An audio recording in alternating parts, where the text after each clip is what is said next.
Olá pessoal, começando o Geekonomics Podcast e hoje por aqui eu vou falar um pouco sobre o mito do déficit.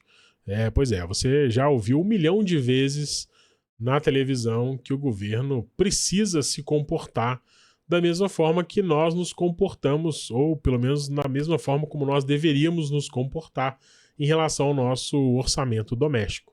O governo, ou seja, o governo precisa gastar menos do que ele arrecada. Pois é, essa é uma grande simplificação e uma avaliação muito rasa do que seria uma gestão de orçamento público, principalmente quando estamos falando de um governo federal. Entretanto, essa simplificação ganhou muito espaço nas falas aí de muitos políticos de mercado, no mercado financeiro. Todo mundo popularizou muito essa frase de que o governo precisa gastar mais do que arrecada e reduz a gestão de orçamento público a uma simplicidade que beira a desonestidade intelectual. Porque não dá para imaginar que um orçamento público tenha as mesmas características de um orçamento familiar. E aí, apesar de parecer muito óbvio e lógico que quem ou todo mundo deva gastar menos do que ganha, o raciocínio para o governo é um pouco diferente. E aqui não se engane, eu não vou falar aqui que o governo deve gastar de forma irrestrita e irresponsável sem olhar para a conta de gastos, sem se preocupar com déficit. Não é esse o raciocínio. Entretanto, apesar de não ser esse o raciocínio, também não é o raciocínio de gastar menos do que arrecada apenas. Não é simplesmente isso. Tem muitas nuances, tem muitas camadas nessa explicação relacionada a déficit público e hoje aqui no Geekonomics Podcast eu vou falar um pouco para vocês sobre isso. A minha discussão, e antes de começar, eu vou mostrar aqui porque a minha discussão tem uma base num livro aqui que chama O Mito do Déficit.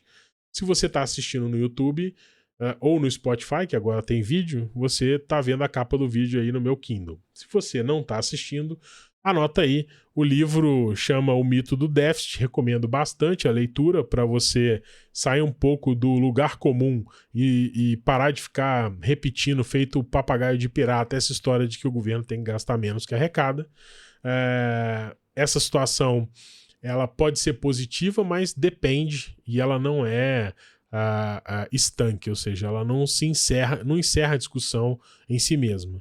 Então esse livro, O Mito do Déficit, foi escrito pela Stephanie Kelton, publicado pela Alta Cult, que é um selo da Alta Books, e recebeu aqui, além de comentários honrosos do New York Times, aqui recebeu o título também de best-seller do jornal estadunidense New York Times. Mas enfim, vamos começar então com o raciocínio, porque eu não quero que esse vídeo seja muito longo.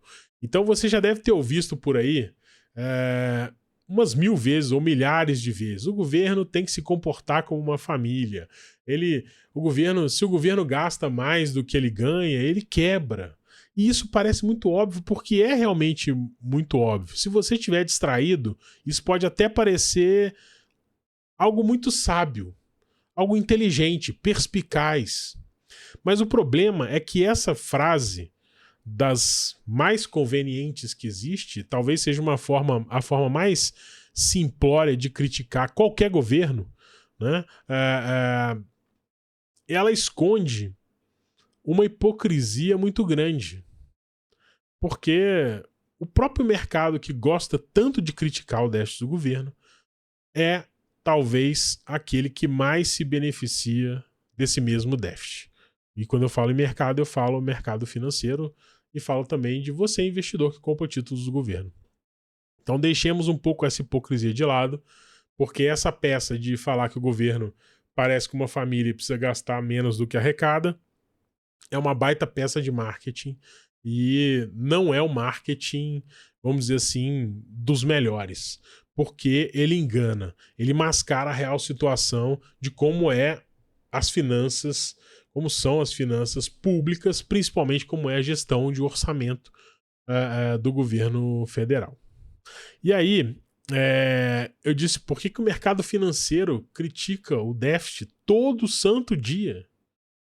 é common sense. Toda vez que você vai escutar um morning call e qualquer entrevista do mercado financeiro, sempre tem o cidadão que vai lembrar que o governo está numa trajetória muito perigosa da dívida e que a dívida já atingiu 80% do PIB e que o governo fica gastando mais do que arrecada, devia ter um enxugamento da máquina pública, né? Devia ter uma redução dos gastos correntes do governo, muito funcionalismo, o governo está inchado. E tem uma perversidade nesse tipo de comentário, porque esse tipo de comentário, em última análise, ele não tem o objetivo de realmente tornar o governo mais eficiente. Ele tem o objetivo de terceirizar responsabilidades que são do governo para a iniciativa privada. Então, quando fala que o governo tem que gastar menos com o pessoal, é que o governo tem que pegar o dinheiro do pessoal e tem que entregar para um terceiro fazer a gestão que o pessoal faz hoje. Quando a gente fala que o governo deveria ter uma postura mais liberal na saúde, isso significa que o governo deveria abandonar o SUS à iniciativa privada. E aí nós sabemos que, obviamente, a visão da iniciativa privada é um pouco diferente da visão que deveria ser do governo. Não é nem dizer que é da visão que o governo tem, mas é uma visão muito diferente da visão que um governo ideal deveria ter. Porque, como consta na nossa Constituição, saúde é um direito. Mas quando você entrega esse direito, quando você entrega a saúde à iniciativa privada, o que você tem não é um direito, é um negócio, é um business. E o business, ele permite acesso apenas a quem tem dinheiro, não àqueles que têm direito. Então olha como é complexo isso, hein? Olha como temos que tomar cuidado com aquilo que a gente interpreta em relação à gestão pública, porque a solução não é simplesmente reduzir o papel do governo. Não significa que a redução, o afastamento do papel do governo vai melhorar a situação em qualquer uma das áreas pela qual o governo seja responsável. Então, muito cuidado. A gente precisa ter muito cuidado com isso, né? Bastante cuidado, e é exatamente nesse ponto que a simplificação absurda em termos de gestão do orçamento público como orçamento familiar se encaixa perfeitamente, porque ela esconde muita coisa que tem por trás. Mas vamos voltar um pouco. Por que essa metáfora aí do orçamento familiar não funciona para o governo, né?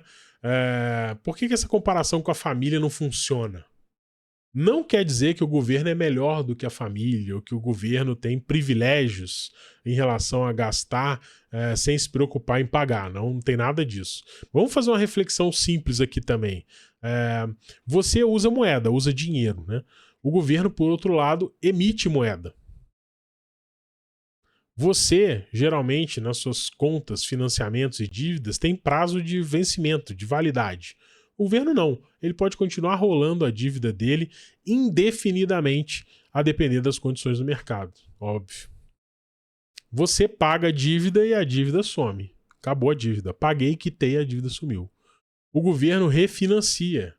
Vence o título e emite outro. E assim as coisas vão acontecendo. Mas essa emissão e essa postura do governo não é gratuita. O governo não pode... A família não pode emitir dinheiro, não pode emitir reais. Se você está devendo alguma coisa, você precisa pegar, juntar dinheiro, né? Ou seja, dinheiro que já existe, que é fruto do seu trabalho, para pagar a sua dívida. O governo brasileiro emite dívida na própria moeda que ele controla, com um horizonte que é infinito. Então ele não precisa quitar a dívida todo dia. Ele precisa administrar esse estoque da dívida, que vai sendo renovado em melhores ou piores condições, a depender do cenário econômico que essa renovação de dívida está acontecendo. Então, percebe que a dinâmica é bem diferente do que a gente tem no orçamento familiar? E tem também uma inversão que quase ninguém destaca ou quase ninguém percebe, né?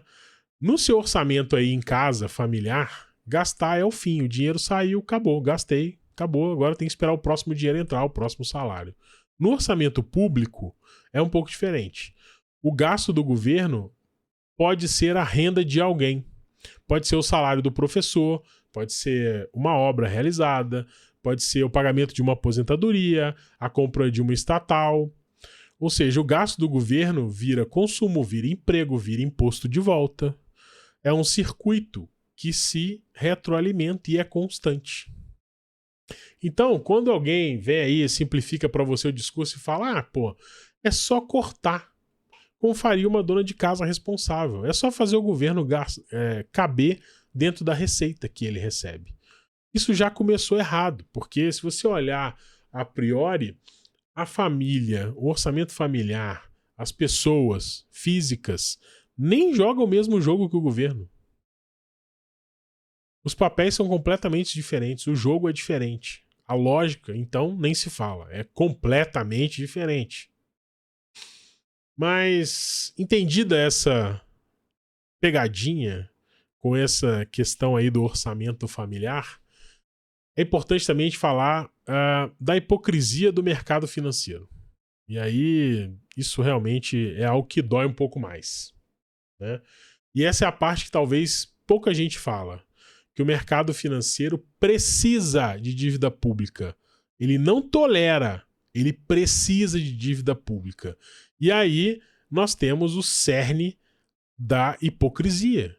Porque o mesmo mercado que arruma uma ladainha constante a respeito do gasto do governo é o mercado que se beneficia com o fato de que existe esse gasto. Todo mercado financeiro, o mercado de títulos, o mercado financeiro, precisa de um ponto de referência. Um ativo que todo mundo trata como sendo um ativo livre de risco.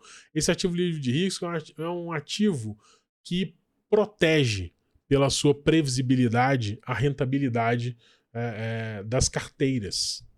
No Brasil, esse ativo livre de risco é o título da dívida pública. E aí é simples.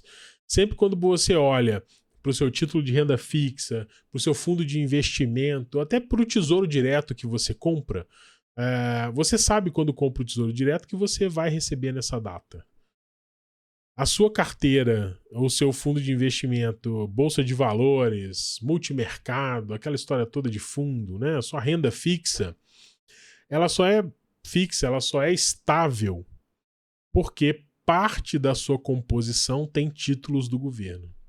Então, quando tudo mais dá errado, o governo é que garante, porque o título do governo é previsível, é estável, tem baixíssimo risco de calote, e é por isso que a gente chama ele de um ativo livre de risco. O risco de você perder dinheiro num título do governo é mínimo. O risco de calote é mínimo. Então, a dívida tem uma função que é ser financiada por um mercado que demanda essa dívida como um ativo de estabilização. Um ativo que suaviza os movimentos, os solavancos que a gente tem no mercado financeiro.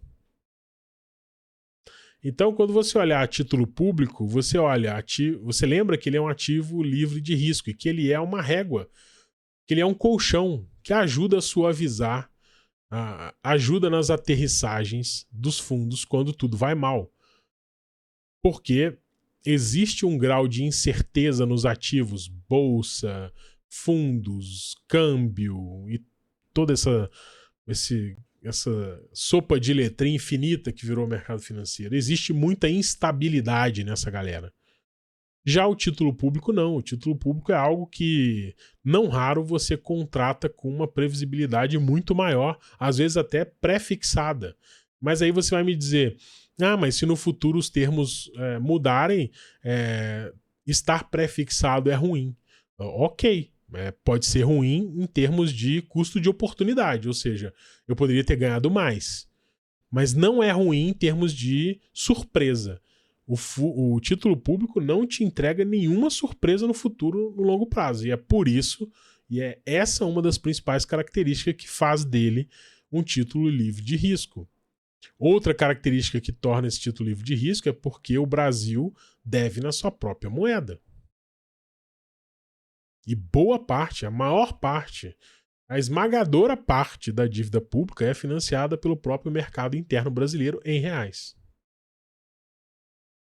Mas aí, Eu estava falando da hipocrisia do mercado financeiro que critica a dívida, mas que usa ela como um ativo para estabilizar os rendimentos de seus produtos de investimento. E aí vamos entender o tamanho dessa hipocrisia, né? Ou seja, vamos entender quem que carrega a dívida brasileira hoje. Quem é o responsável? Quem detém a dívida brasileira hoje? Se a gente for olhar lá no site do Tesouro Nacional, vocês vão perceber que a dívida pública brasileira hoje é financiada 29,1% por instituições financeiras, 24,4% por fundos de pensão, 22,1% por fundos de investimento. Isso aí já deu mais de 75% da dívida só na mão do mercado financeiro. Que, vamos lembrar, é a mesma turma que critica a história do governo gastar mais do que arrecada.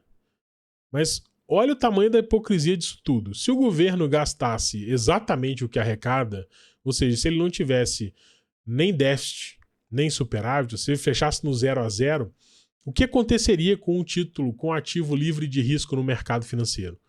Ele não existiria, porque o governo não precisa se financiar, não precisa emitir título.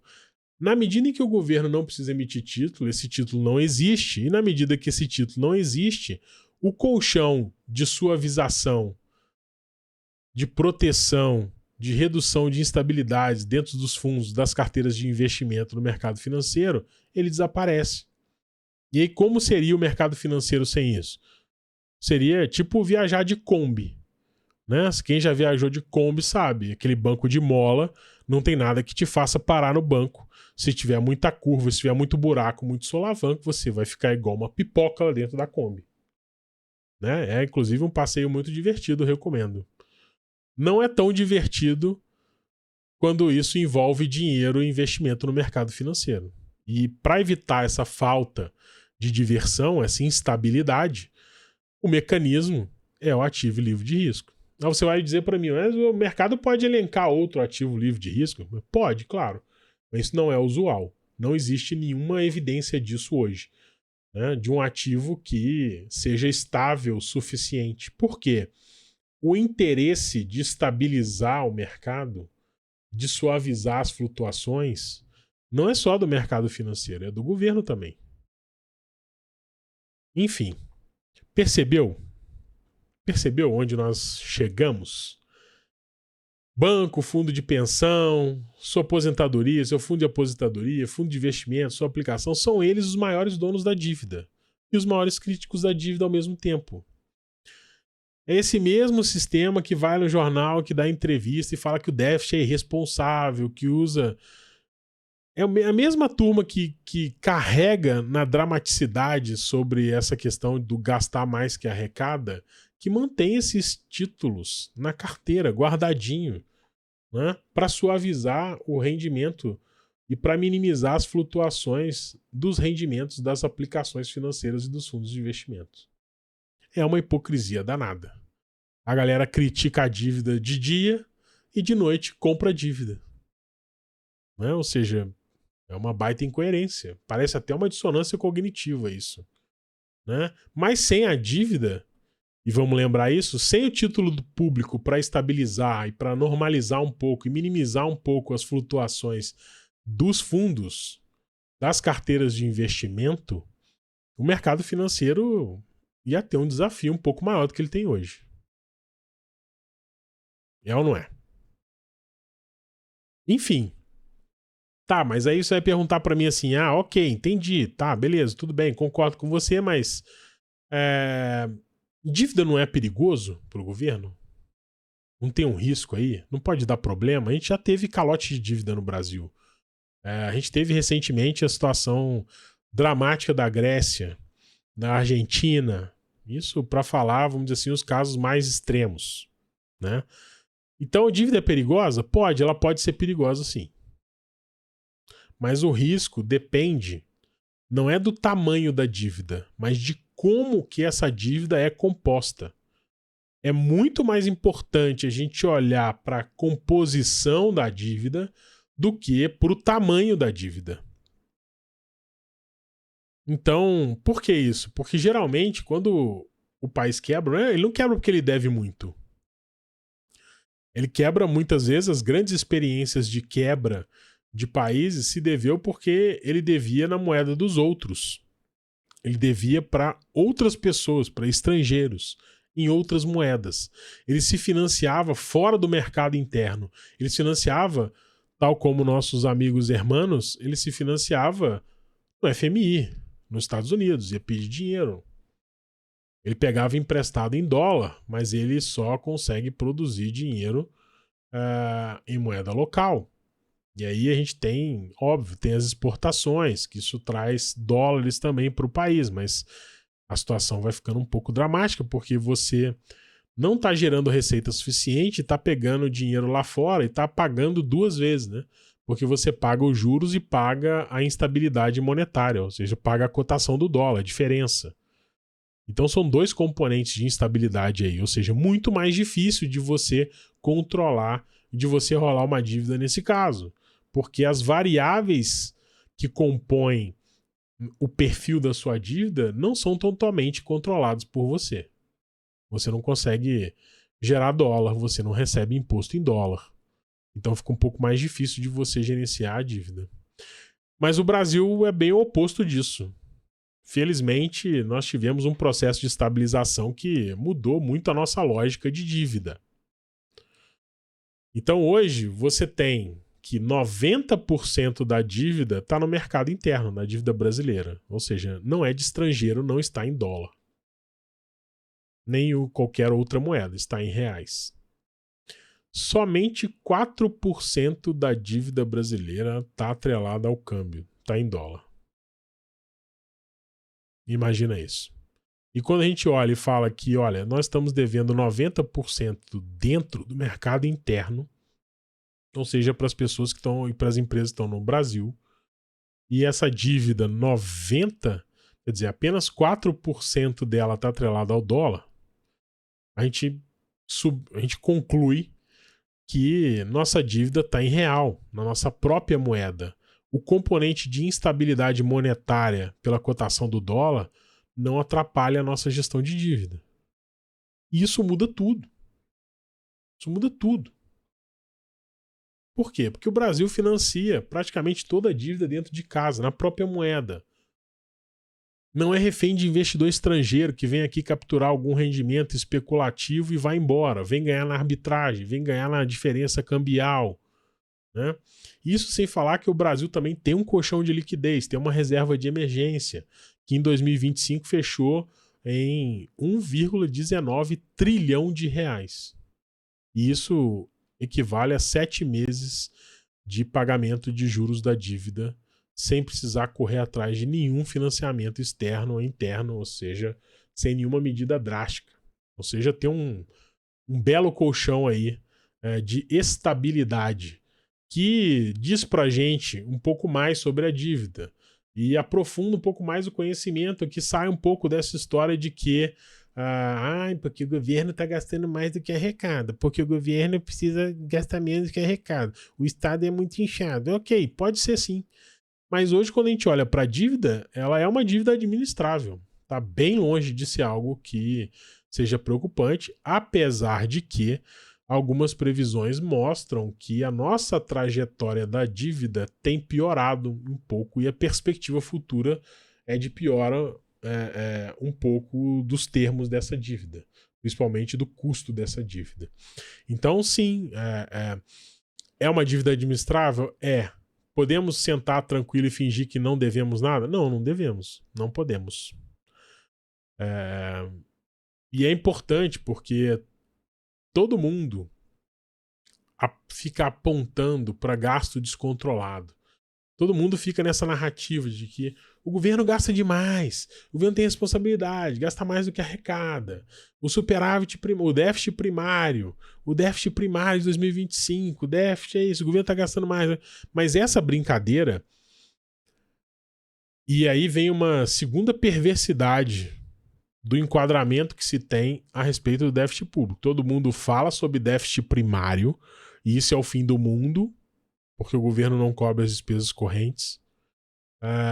Mas a verdadeira discussão deveria estar no gasto com juros. que é o gasto que é impactado não só pelo financiamento da dívida, mas pela taxa de juros do Banco Central, que é o principal instrumento de política monetária hoje na economia. Mas é um instrumento de política monetária que pesa muito a mão para combater a inflação, mas essa pesada de mão é bem aceita, porque do outro lado, quem está comprando dívida pública está recebendo mais, porque os juros aumentou. Então é fácil você exigir e colocar o dragão da inflação na sala e dizer que o Banco Central precisa rever a política de juros e aumentar consideravelmente os juros, porque o dragão pode aparecer e destruir tudo do dia para a noite. E isso não é mentira. Entretanto, quando a gente olha para o gasto com juros, a gente percebe que essa situação poderia ser um pouco menos intensa, poderia ser um pouco menos desequilibrada. Ou seja, aceita-se muito facilmente a elevação dos juros, porque é conveniente para a galera financista, né? Justifica-se isso com inflação e mantém-se a narrativa em termos do déficit e superávit primário, porque ele ignora que há uma conta gigantesca de juros que o país paga todos os meses. E aí, presta atenção no tamanho da diferença que é isso. O déficit primário, que não inclui os juros, em 2025 fechou em 55 bilhões, que é 0,43% do PIB. O gasto com juros fechou 2025 em 1 trilhão, que é quase 8% do PIB. Ora essa. Por que a gente está gastando tanta energia para discutir déficit primário de 0,43% do PIB e não está gastando muito mais energia para discutir 8% do PIB de gasto com juro? Tem uma coisa errada aí, vocês não acham? Na verdade, não é que tem alguma coisa errada. É que existe, sim, um interesse aqui por trás dessas questões. Existe um interesse em criticar e simplificar o debate a respeito de orçamento público em termos de gasta mais do que arrecada, ou deveria gastar menos do que arrecada, porque isso é uma estratégia para reduzir o tamanho, a relevância e a gestão pública, terceirizando isso tudo para o mercado privado, que vai fazer o que bem entender. Mas existem algumas áreas onde a atuação exclusivamente do setor privado talvez não seja o melhor para a gente. Não seja o melhor para o país. Até porque o mercado privado exerce a sua função de buscar lucro e rentabilidade. O governo, não necessariamente. Né? O governo não é uma empresa. Vamos lembrar disso. O foco do governo não precisa ser lucro. O foco do governo precisa ser bem-estar, desenvolvimento. E muitas vezes isso pode levar a decisões que são contrárias à simplicidade de gastar mais do que arrecada. E tá tudo bem. Deu para perceber o tamanho da diferença que é o déficit primário, que fica onde mora toda a discussão hoje no mercado financeiro, esse nananana, esse mimimi de déficit primário, enquanto o nosso gasto com juros, o nosso déficit nominal, então em 1 trilhão o gasto com juros, 55 bi de déficit primário, 1 trilhão de gasto com juros, eu estou repetindo isso de propósito. Tá? É verdade que a dívida bruta do governo brasileiro subiu. Isso também é uma crítica recorrente, mas a gente também tem que perceber que essa dívida sobe porque o juro também sobe. E aí a instabilidade do orçamento público é impactado negativamente porque o juro subiu, em primeiro lugar, e isso imediatamente faz com que o pagamento de juros aumente, porque os juros aumentou. Não é estranho isso? Não parece estranho? O problema não é o quanto o governo gasta, é quanto ele paga de juros também. Não é apenas só o que ele gasta. Notaram isso? Notaram essa pequena nuance? E vocês não acham estranho por que as pessoas discutem muito essa história do déficit primário, mas não discutem nada o montante de juros que é pago? Será porque todo mundo se beneficia dos juros que é pago e do aumento dos juros e ninguém se beneficia de um superávit primário? Quem se beneficia do superávit primário? Quando foi que o fato de que tivemos superávit primário suavizou o financiamento de dívida nesse país? Quando aconteceu isso? Talvez uma ou duas vezes na história, naquela baixa substancial da Selic? Talvez. Entretanto, sejamos honestos, né? E aí, pro vídeo também não virar um negócio meio panfletário, é importante destacar que, de novo, eu não estou dizendo que o governo possa gastar indefinidamente, imprimir dinheiro e vamos lá, vida louca. Não é nada disso. Mas precisamos ser razoáveis e não reduzir a discussão a um mero orçamento familiar. Porque se a gente reduz a discussão ao orçamento familiar, aí, poxa, aí vira conversa de padaria. Nada contra conversa de padaria, mas é difícil a gente ter uma conversa aprofundada na padaria. Então, para resumir, guarda isso. O governo não é o orçamento familiar. O orçamento do governo não é o orçamento familiar. Não é só gastar mais do que arrecada. Não é isso. É muito mais complexo do que isso. Envolve, sim, financiamento de dívida. Isso acontece porque gasta-se mais do que arrecada. Entretanto, esse gasto a maior não é meramente uma despesa. Ele vira renda no mercado. Porque o montante que eu gasto a mais eu preciso financiar. E esse financiamento é comprado pelo mercado que recebe juros lá na frente, que se beneficia com isso. Então, se o governo está em déficit, o mercado está em superávit, porque ele está recebendo juros dessa dívida que ele compra. E que ele compra não é porque ele é bonzinho e está financiando o governo, está tornando o governo, ajudando o governo a pagar suas dívidas. Ele compra porque esse é um ativo que suaviza e estabiliza todas as carteiras e os investimentos do mercado financeiro. Lembre-se, é o ativo livre de risco. Então vamos parar de hipocrisia, vamos parar de colocar o debate nessa profundidade de 2 dedos e vamos aprofundar um pouco mais o debate.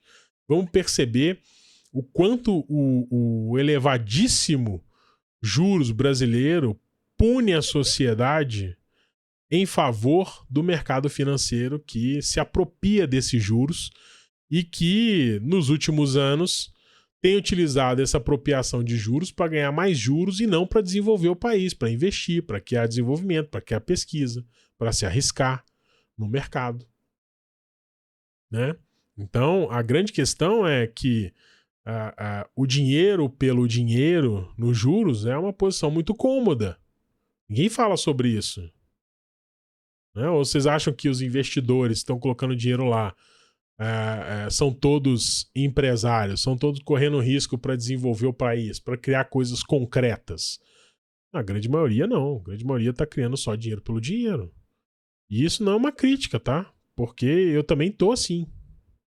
Agora, há de se convir que não é o ideal.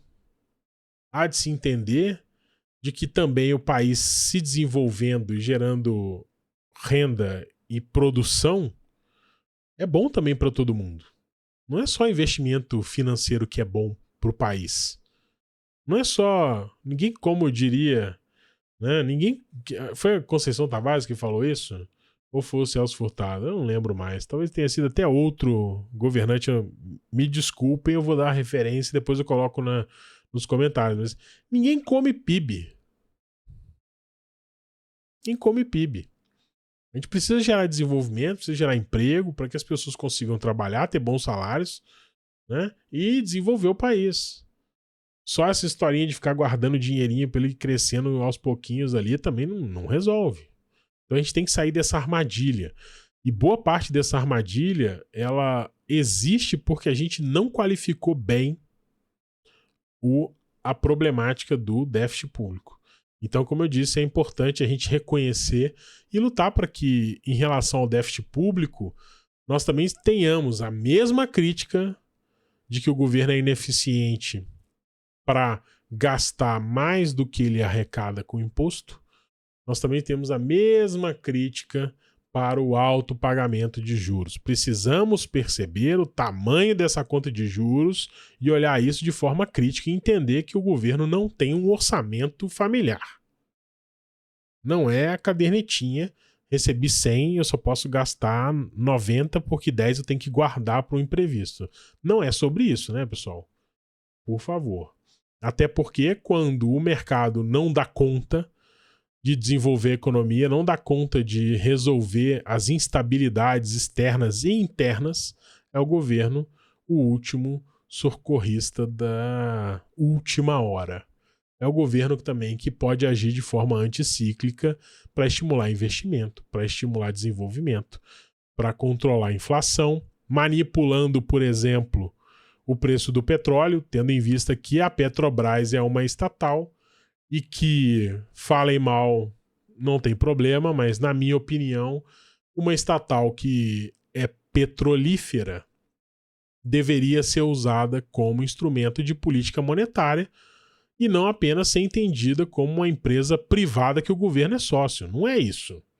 É uma empresa estatal que o mercado é sócio. Agora, se o mercado não está disposto a correr o risco e aceitar que essa empresa que é estatal vai agir em benefício da coletividade, se tornando um instrumento de política monetária, como, por exemplo, evitando que o preço do petróleo oscile demais, é só o mercado não comprar a ação da Petrobras. E está tudo certo. Agora, enquanto a Petrobras for uma estatal, ela precisa responder às necessidades do governo muito mais do que às necessidades do mercado. Porque ela é uma estatal. Ela não é uma empresa privada, ela pertence ao governo. E, em última análise, o governo é o governo do povo, até onde nós entendemos isso aqui ainda como uma democracia, não, uma democracia. Então é bem isso. Chore o que você quiser, mas na minha opinião, a Petrobras deveria atuar mais como instrumento de política monetária. Deveria ser induzida a atuar dessa forma quando fosse necessário. Mas enfim, esse é papo para um outro podcast e tá ficando um longo áudio, eu vou terminar por aqui. Lembrando a você que esse podcast, parte dele eu utilizei como consulta esse livro que eu estou mostrando na tela. Se você não está vendo, não se preocupe que eu vou repetir o nome. Ele chama O Mito do Déficit. Ele foi foi escrito pela Stephanie Kelton e publicado pela Alta Cult. É um título super badalado em economia, não é um título recente. Ele fala sobre teoria monetária moderna, ele discute com profundidade essa história de orçamento público, de déficit, obviamente, né? Tá no título. Então, recomendo a leitura para você expandir um pouco a sua visão crítica e o seu entendimento a respeito do déficit público, além desse podcast. E é sobre isso, espero que tenha ficado claro para todo mundo. Eu volto em breve com outro Geekonomics Podcast aqui, talvez com um tema um pouco menos polêmico, vai saber. Mas eu gostaria de lembrar vocês também de que esse podcast, ele tem também uma newsletter, que é publicada frequentemente, não semanalmente, já foi semanalmente, mas enfim, semanalmente é difícil eu me comprometer a isso. Então, não vou me comprometer a isso, mas ela sai de forma recorrente. Já estamos na edição 160. Então tem muito conteúdo lá. É só você procurar no Google hashtag economia comportamental, escrevendo a palavra hashtag, não o símbolo, né? Que você vai encontrar facilmente. Ela está hospedada no Substack, e por lá também eu faço algumas provocações e outras conversas, muito focado em economia comportamental, mas se você se esforçar um pouquinho, até déficit público a gente pode trazer um pouco de comportamento disso, né? Seja com os vieses de confirmação do mercado a respeito dessas crenças pré-estabelecidas e pouco raciocinadas, ou maleficamente simplificadas, ou também entendendo que há um enquadramento, há dois tipos de enquadramento do orçamento público. Enquadramento é objeto de estudo na economia comportamental também. Então a gente tem o enquadramento do resultado primário e temos o enquadramento também do pagamento de juros. Então são duas visões completamente diferentes que se complementam se você tiver boa fé. Se você tiver de má fé ou se tiver com interesses que não o desenvolvimento e a boa discussão e conversa, você talvez possa enquadrar isso só como um problema de resultado primário, sem considerar os juros da dívida. Então é isso, pessoal. Fiquem ligados nos links. Obrigado aí pela audiência. Se você puder comentar e avaliar esse podcast na sua plataforma preferida, no YouTube, no Spotify, ou em qualquer outro streaming, você ajuda bastante a gente aqui. Não ajuda a gente a pagar as contas, viu? Mas você ajuda a gente a estar um pouco mais feliz de que as pessoas estão engajando na conversa e estão participando de um debate que talvez seja um debate mais honesto do que seja possível aí, exatamente por causa de múltiplos conflitos de interesse em todos os lugares. Não que eu não tenha os meus, mas talvez os meus sejam mais fáceis de gerenciar dentro dessas pautas do que em outros lugares. Então é sobre isso. Um grande abraço para vocês, mais uma vez obrigado, até a próxima, tchau.